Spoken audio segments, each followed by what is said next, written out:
Hello, everybody. We will start in a minute as more people get on in. Hope you guys are having a great day today.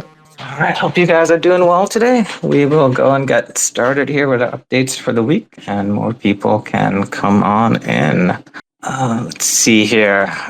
Today marks our 2-year anniversary of Marketplace. There have been almost 500,000 individual NFTs that have been transferred to Marketplace, and about 1 billion stars in volume. So happy birthday to us. Stargaze also announced a partnership with the Union, which will allow Ethereum and Polygon NFTs to move between the two ecosystems. Have a look at our Twitter for updates on that. On the governance side of things, there's a post on Commonwealth for a protocol-owned liquidity deal with Neutron. The ask is $200,000 in stars for a Neutron stars pool on Astroport within Neutron. This will utilize a covenant system, so governance has full control over the liquidity. And there's currently a prop on chain, which as a signaling prop to change the collection creation fees to USDC. And with that being said, I'd like to introduce our projects for the week. We've got BadKids up here with their open edition and another anniversary collection. Welcome. Hello. Thanks for having me. Thanks for joining. So this is kind of the last open edition from the 3 projects that you've somewhat had a hand in, right? Saving the best for last, or what was the scheduling on this? Well, yeah, I guess that has yet to be seen if it's the best, but yeah. So After the Filter and BadKids have both released an open edition that was whitelisted for holders of that collection. So I kind of had this idea back actually around the actual 2-year anniversary of BadKids, which was, like 2 months ago now. And I thought it'd be cool to do like a whitelisted open edition, which didn't yet exist on Stargaze. So I had a little bit of an excuse for taking a long time to finish, but then you guys provided the tech like with plenty of time, and I was still working on my open edition. But yeah, After the Filter went first. BadKids, in Pixel Guy's favor, he actually I asked him if he wanted to do one. He did it in like a week and was like ready to go. So yeah, I'm the slow one here. Well, yeah, I know everything always goes on to the last minute with all our creators, but I think it's going to be worth it. Can you give? I know you haven't actually dropped the image itself. Can you give us a little, peek of what it might be in terms of what it's looking like or what the process was behind it? Yeah, I mean, I think it just kind of started out as like a challenge to myself. I wanted to do some sort of like commemorative thing. And at first I was thinking it would just be like, because there's so many different body types in BadKids, making like a poster that just sort of catalogs all of them, with like the, almost like a scientific chart with like all the names. But then that kind of morphed into almost like one of those posters for like a movie that has like a huge cast, where you have like the big sort of collage of all the faces. I thought it'd be fun to do something like that. But then I was like, well, what if it was every single body type from BadKids, which is, a lot. So it became this weird challenge to myself to try to do this big poster that incorporated every single type of BadKid. Okay, yeah. So it has like pretty much every body style or every type of unique characteristic that it could be. Did you have? I guess no one really knew about this, right? So you just kind of did everything on your own and decided exactly what would be in there. Yeah. It was just like a fun thing for me. But I mean, all the BadKids that are represented on the poster are real BadKids from the collection. So some of them are people on Twitter who've used like their BadKid as like their PFP. Some of them are just random. There's not a whole lot of like rhyme or reason to it, but yeah, I think it'll be fun. I'm looking forward to revealing it. I'm curious about the amount of body types. I read in the comment it's 50 body types. Did you have to redraw them, or did you reuse some of them you already had? Like some files or whatever? No, they're all drawn brand new. I mean, I kind of looked at the original image for reference, but everything was kind of redrawn to fit into this like weird new composition. Curious. Very excited. Should get a poster. Yeah, I'd love to see it printed out. I guess we'll have to figure out what the orientation is, right? We don't know if it's panoramic or, I guess, poster style. Excited to see. So it's been 2 years now, right? Since BadKids, a little over 2 years since BadKids came out. BitKids was a little bit off a 1 year gift, right? This is year 2 now. How have things like progressed in your life due to BadKids, I guess, within the last year? Well, it's definitely kind of grown into a thing that's sort of bigger than me, which is pretty crazy to see. But yeah, I don't know. It's my my job is now like managing the community for BadKids, and like looking into possible deals in the future and stuff like that. So it's definitely been like a really cool change of pace, and something kind of unexpected when I started this whole thing over 2 years ago. But yeah, it's been really cool. Yeah, the community's kind of really, taken the project and made it their own and really run with it. You see, I've seen Cosmos Host kind of like make his own kind of fan fiction and art with it as well, right? We even have people who made Badcoin a thing as a meme coin. Do you have any comments on those, or how people interpret your art or kind of run with it? I mean, it's always cool to see people's interpretations of it. I mean, I'm like less excited about people, just kind of making coins or stuff out of it, because it to me that just sort of feels like, it's just kind of trying to leverage the community to make money in some way. Like it's not actually bringing anything new to it. I mean, that's like, like for me, I like meme coins and stuff like that have their own identity, and it's not just trying to kind of like latch on to the identity of something that people already know. I mean, unless the creators involved somehow. I mean, I have nothing against meme coins. I just the ones that are like a little bit more parasitic are not as exciting for me. Yeah, you're more about the art, obviously, right? Yeah, and I mean it's cool to see people's reinterpretations. I think the Cosmos Haas stuff is pretty funny. Yeah, so now what can we expect in this coming year from BadKids? We've got a sweet open edition. Do you have anything else in the works that you'd want to disclose or give us little hints about? Well, the website is getting updated in the near future, and it's going to have some awesome Web 2 functionality in that you can, a lot of the stuff you could do on MySpace back in the day, like set a theme song for your bad kid, or maybe put in your best friend top 8 style. Hopefully going to support stuff like that. So you'll be able to connect your wallet to verify ownership, but then actually do some stuff on the website as a result of that. So yeah, hopefully in the next couple weeks I'll be able to start showing that off. Or I don't know. This stuff goes live when it goes live. I'm bad at scheduling. Yeah, so it's going to be like a little throwback, right? Back when we were kids, and you were able to pick and choose who your tops were, and it's going to have, I'm assuming it's going to have a little bit of a vintage feel to it.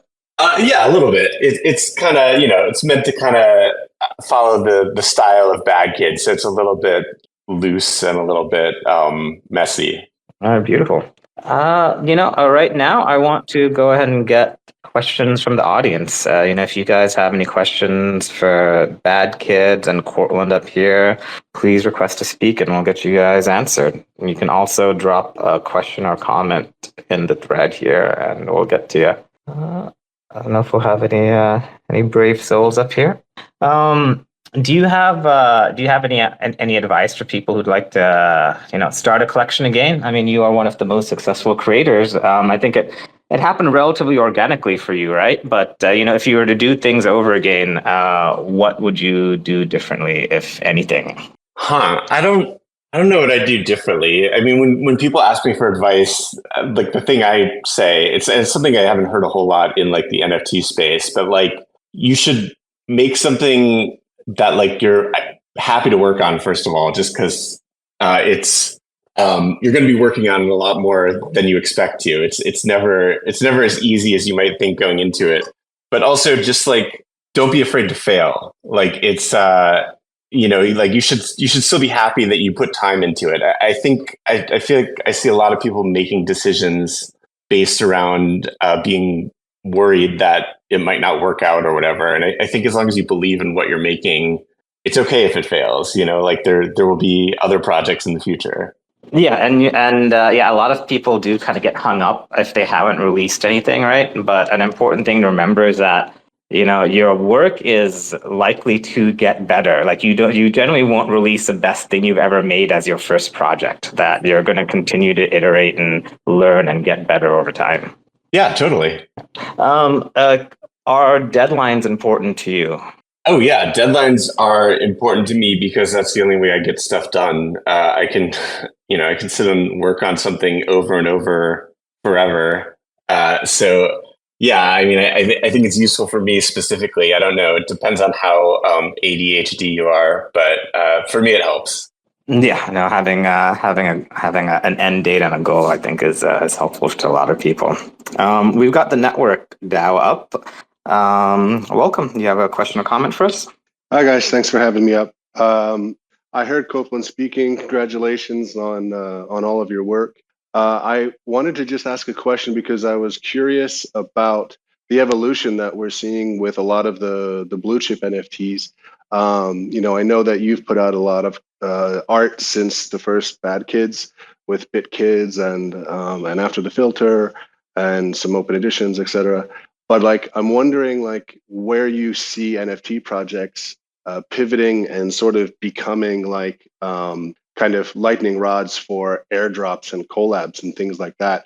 Because I think with the success of BadKids, they attracted like a lot of attention and collabs for airdrops, and a lot of what the community is now benefiting from is maybe less new pieces of art coming down the pipe, but like more, I think, on being invited to getting whitelisted and getting some airdrops. So I know that, for example, the Rect Gang also put out many collections of really good art, and their latest one was aimed at the whole concept of sort of attracting airdrops and doing NFT-fi. So I was just wondering how you see NFTs evolving, if you see it going more that way, or if you think that like just more art coming through the ecosystem is still sort of the way NFTs are going.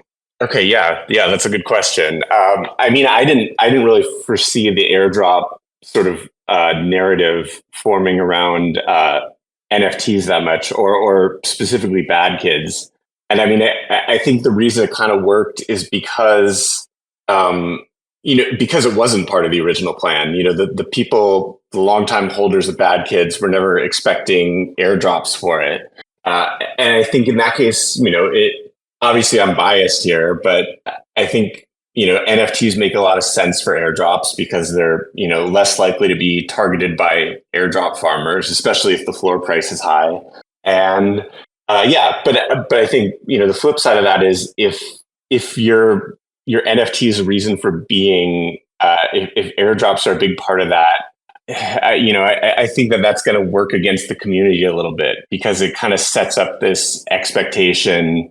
If people come into something expecting some sort of monetary payoff, there's going to be some people who are disappointed. It's going to, I don't know. I think it just attracts a more contentious community. But I don't know. It could work for other people. I'm happy with how it's playing out with BadKids, but I think it's like one of those things that's hard to recreate without it just sort of happening.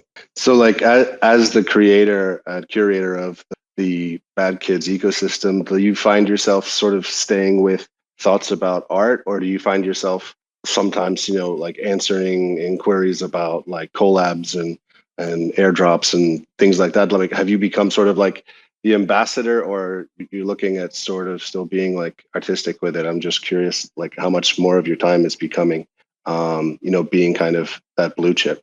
Yeah, it's definitely a lot more time being the ambassador, and I'm always happy to talk to projects that are kind of considering an airdrop or just want to know more about BadKids and see if there's some sort of, possibility for like a partnership in the future. Yeah, I'm always open to that kind of stuff. It's just, I think for me personally, the stuff I know how to do really well is artwork. So that's sort of ends up being a lot of my focus in terms of, the direction of BadKids. But I'm sort of doing my best to make sure that, any sort of airdrops or collaborations that happen will, only benefit the collection further. Cool. I also noticed a question on the chat from Osmocake. He's asking if you're building with the original team as on the current webpage, or if the team has been different for some time. Oh yeah, the team has been different for some time. That's all inaccurate. I mean, the team was always 90% me, and I was like lucky to have some really talented engineers helping out back then, as I do now. But yeah, it's me and one other person in terms of the web development stuff. Okay, cool. Thanks for your question, Osmocake. A lot of people have been wanting some type of physical BadKid. Is that going to be in the works, or is that up to individuals to make on their own? I think that would be fun. I'm definitely looking at branching into more physical stuff, but I think that's also a place where it needs to be kind of handled carefully, because I wouldn't want it to be kind of like really cheap or poorly done or something. Like that's a place where I feel like I can sort of my background at least would allow me to make sure that whatever is being presented is like high quality. And you mentioned a little bit earlier that a lot of your time now is spent talking to people and kind of like filtering through what a good project is to work on. How do you decide you want to work with a project? And I'm sure you get a lot of people coming to you. What's the best way for someone to approach you and for you to think that it's a good project to work on? Yeah, I mean, a lot of these meetings will just be, a project that is, has a launch coming up. Maybe they don't necessarily have an airdrop, but they just, want to know about BadKids because they're interested in Cosmos, or they're building in Cosmos, so they want to, at least have some contact with me, I guess. So they're obviously going to be like really shocked when they discover that I have absolutely no insights into Cosmos at all, and I, am completely non-technical. I'm sure it's really disappointing for them, but yeah, a lot of times it is really just like getting to know the people who are running these projects, and sometimes it makes sense. Like obviously, if they want to do an airdrop, I'm happy to support that however I can, and sometimes they are already planning on doing an airdrop and they're just letting me know like, hey, here's what we have planned, so you're in the loop. So yeah, there's all different kinds of meetings. And I think a lot of them, don't necessarily or won't necessarily immediately lead to any kind of obvious, benefit for either side. But I think it's good to just kind of keep up with the builders and if opportunities arise, we'll be able to reach out and for people that want to talk to me that are building something cool in Cosmos, I'm pretty easy to reach. You can just DM me on Twitter, or I'm at BadKids Art on Telegram, same as on X. So I'm pretty reachable. But yeah, still accessible. Everyone in Cosmos. And the Cosmos definitely has very much a culture of building, right? And like a lot of engineers and technology. Stargaze kind of brought a little bit of art and culture for people to hold on to. And a lot of engineers have kind of picked up your the BadKid as a symbol of a technical tribe.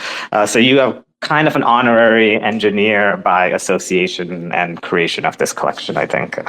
I'll take it. I'm happy to be an engineer by association. So with that said, how do you think we could bring more creatives and artists to Stargaze and the Interchain as a whole? Yeah, I mean that's tricky. I mean, I think there's a lot of amazing talent out there. I think kind of part of the part of the problem is like the term NFT has become kind of toxic. I almost feel like we need a better word than NFT because I think a lot of people already have negative associations, and with Stargaze specifically, a lot of those things, like the high environmental impact of like transactions, that's not really a thing so much with Stargaze, and stuff like art theft. I know Stargaze like works pretty hard to to monitor that and make sure that there aren't scammers that are ripping off other people's art and selling them on Stargaze. So I think it is an artist friendly environment. I think it's kind of getting that pitch in front of people who are talented but haven't really been open to NFTs before. And like, I don't have like a great idea for that other than, maybe advertising those facts a little bit better and, stuff like Stargaze Studios certainly making the process of launching an NFT easier. So I think that's good too. Yeah, definitely. We've got a lot to offer. There's really no other permissionless launchpad that kind of has the same flexibility and features as Stargaze. We've been looking for a while, and there's really nothing like it. I think we've got a lot to offer, and it's a lot of awareness in marketing. Yeah, which is the hard part.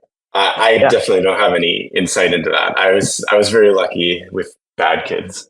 Well, yeah, it's the classic, great product dilemma, right? If you could have the best, product or service in the world, but if people don't know about it, then it pretty much doesn't exist, right? But Very true, luckily, yeah.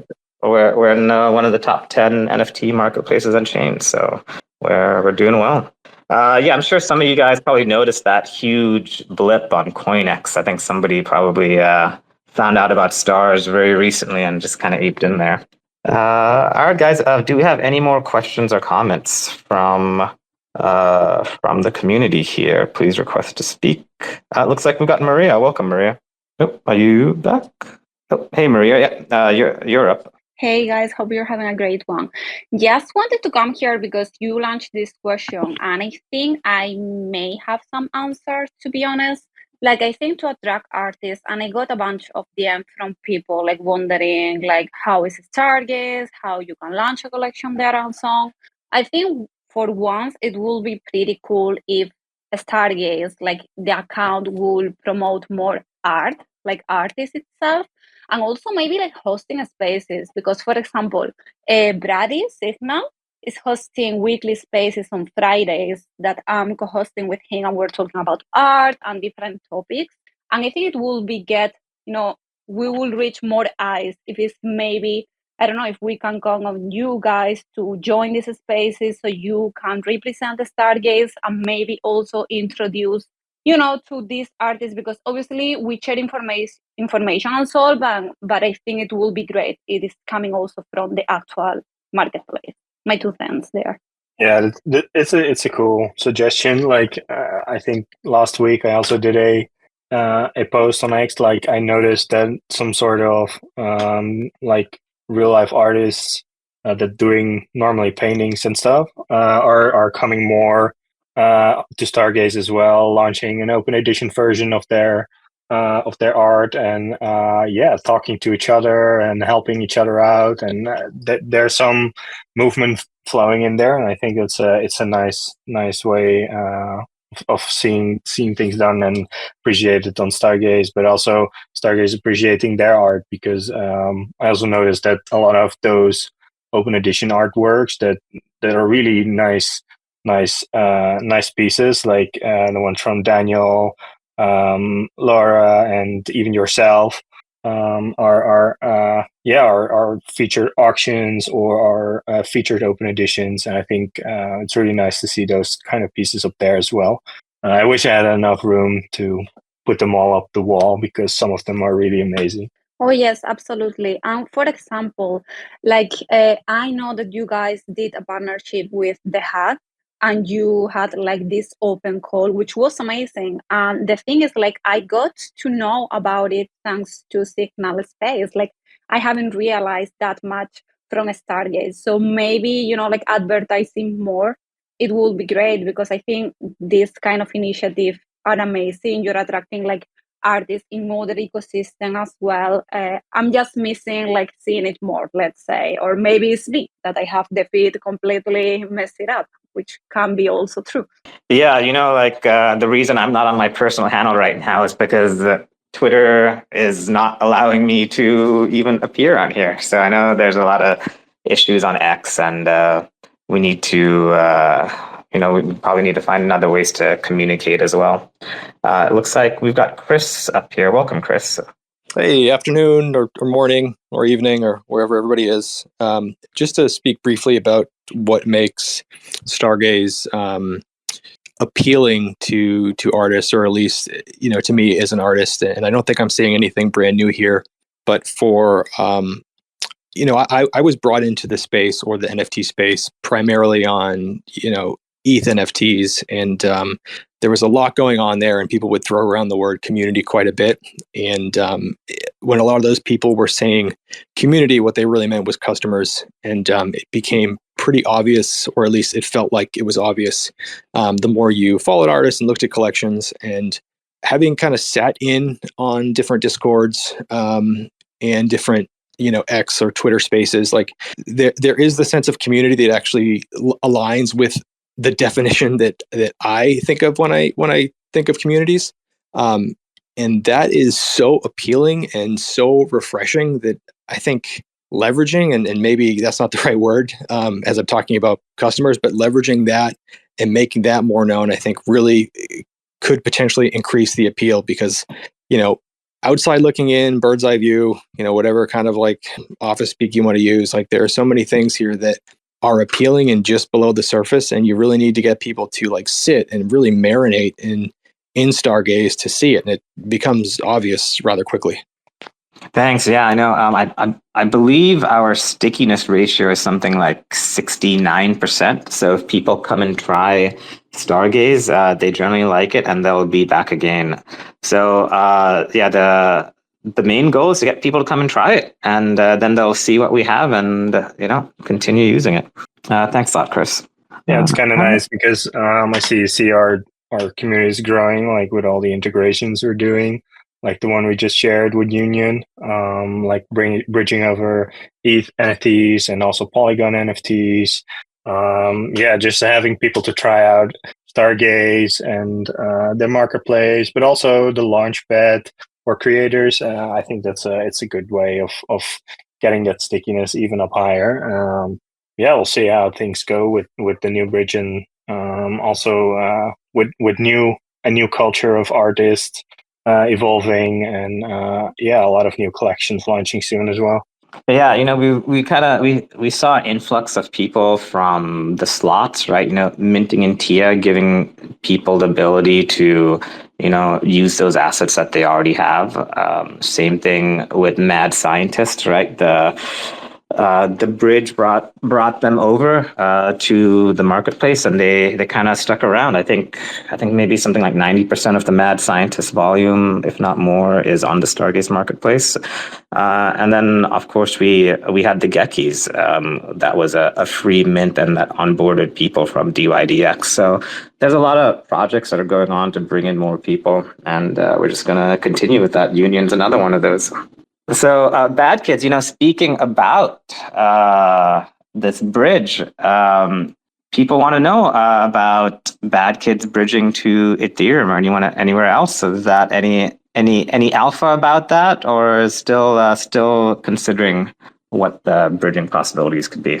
Oh, I probably know about as much about that as you do. I mean, I've always been pro bridging for BadKids. I think that was, launching on a Cosmos chain, you kind of just expect that there's going to be like bridging involved at some point. So, I think that's like kind of the strength of Cosmos. So, so I'm in favor of it. I don't know if there's something explicitly I need to do to make it doable, but if there is, I'll definitely be looking into that. Great. Yeah, I'm sure you'll hear all about it when everything is live and in production. And I'm sure your community will tell you. Also, another thing, can you tell us about the BadKids Discord? What's going on in there? It's pretty active, I hear. Yeah, it's funny, like especially since like airdrops became a thing, it's gotten a lot more active, which I guess is not surprising. But yeah, there's actually like within the past month, I added a moderator, this guy Floco, who is already like an awesome community member, and he's just been amazing at like keeping all the airdrop. Like there's like now like a separate channel, or there's like a channel for airdrops that has like a separate thread for each, like forum style for each project that's either hinted at an airdrop or is actively doing an airdrop, with like all the relevant data for each one. So it's an amazing resource. If you have a bad kid, you should definitely be in the Discord, and you should definitely verify so you have access to those channels, because there's a lot to keep track of, and it's hard for any one person to do it. So it's great to have like this like common place where people can get all the information and communicate back anything they've learned, or if they're having trouble, check in, see if any other people have that same problem. It's been really great for that sort of stuff. Great, yeah, you guys heard it. All your alpha for BadKids is in the BadKids Discord. So if you have a BadKids, then make sure to join that. All right, guys. Do we have any more questions or comments for BadKids and Cortland here? It's also the 2-year anniversary of the Stargaze marketplace, so it's a nice little coincidence that we're launching here too. Is it me or is Maria raising her hand? I do not see it, but Maria, you're welcome to speak if you'd like. No, actually, I wasn't Bernie, but thank you. Okay, yeah, maybe the X is bugging me, because for me it's permanently there. That's funny. Yeah, there's just tons of issues with X, and hopefully they'll solve it, but I'm not holding my breath. Okay, it looks like we got networked out. You got another question or comment for us? Yeah, just mostly a comment. As I think Stargaze is well aware, the network and Bernie are collabing to make the network punks, and that's our new collection coming up. So we're really making progress every day. Very excited about how it's looking. And after this space, so starting at the top of the hour, 3 o'clock UTC, we're going to have just another space just talking about our collection. And if anyone wanted to jump into that, you're all welcome to hear about what's going on at the network and with our new collection. So thanks. Thank you for that, Network DAO. I'm excited to see you guys. You guys are always very active as well in the community.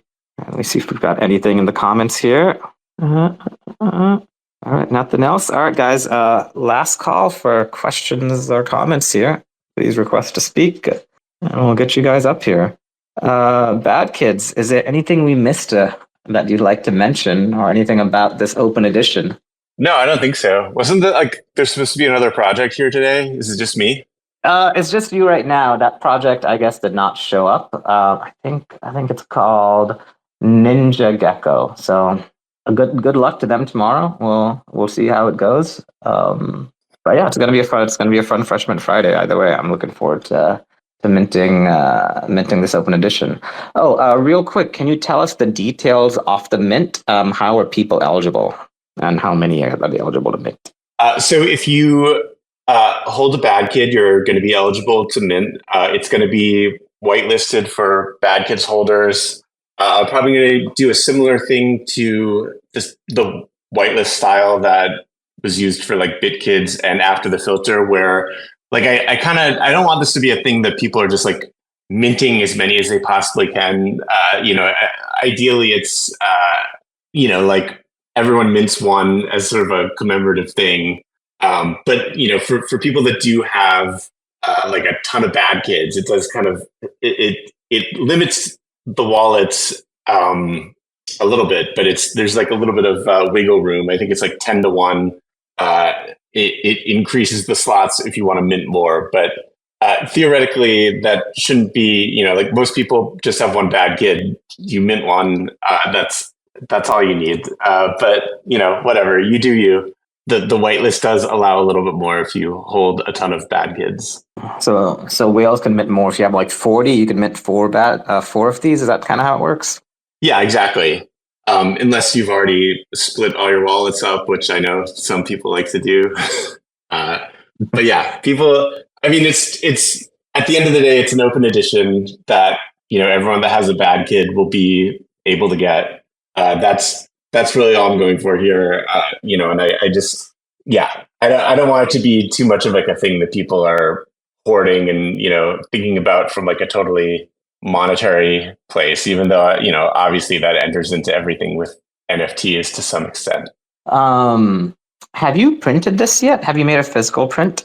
No, I haven't, but it's high res enough that anyone that wants to just download the image off of IPFS and make their own print, it would certainly be suitable at even pretty large.